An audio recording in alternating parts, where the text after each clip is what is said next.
മിശിഹായ്ക്ക് സ്തുതിയായിരിക്കട്ടെ.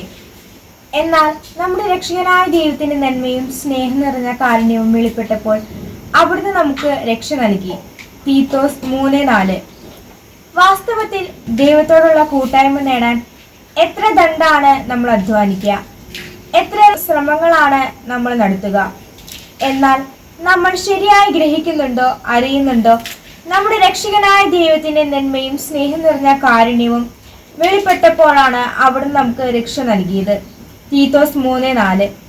പൗലോസ്ലീഹ ഉറപ്പിച്ചു പറയുകയാണ്, മനുഷ്യന്റെ ദൈവത്തെ കണ്ടെത്താനുള്ള അധ്വാനത്തെക്കാൾ ഏറെ മുന്നിട്ട് നിൽക്കുന്ന കാര്യം ദൈവത്തിന് തന്റെ മക്കളോടുള്ള അമിതമായ വാത്സല്യവും അഗാധമായ പരിധിയില്ലാത്ത സ്നേഹവും കൊണ്ടാണ് അവിടുന്ന് നമ്മെ വീണ്ടെടുത്തത് എന്ന്. നമുക്കറിയാം, നമ്മൾ പാപികളായിരിക്കെ നമുക്ക് വേണ്ടി ഈശോ മരിച്ചുവെന്ന് പൗലോസ്ലീഹ ആവർത്തിക്കുന്നുണ്ട്, അല്ലേ? നമ്മളുടെ മക്കൾക്ക് അല്ലെങ്കിൽ നമ്മൾക്ക് തെറ്റ് പറ്റുമ്പോൾ ആ തെറ്റ് നമുക്ക് ബോധ്യമാകുന്നതിന് മുൻപേ തന്നെ നമ്മുടെ മാതാപിതാക്കന്മാർ ക്ഷമ കാണിക്കാറുണ്ട്.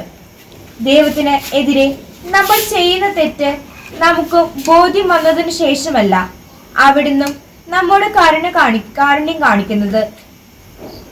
അവിടുന്ന് നമ്മെ ആദ്യം സ്നേഹിച്ചത് കൊണ്ടാണ് നമുക്ക് അത് ബോധ്യമാകാനുള്ള ബോധ്യം പോലും നൽകിയത്.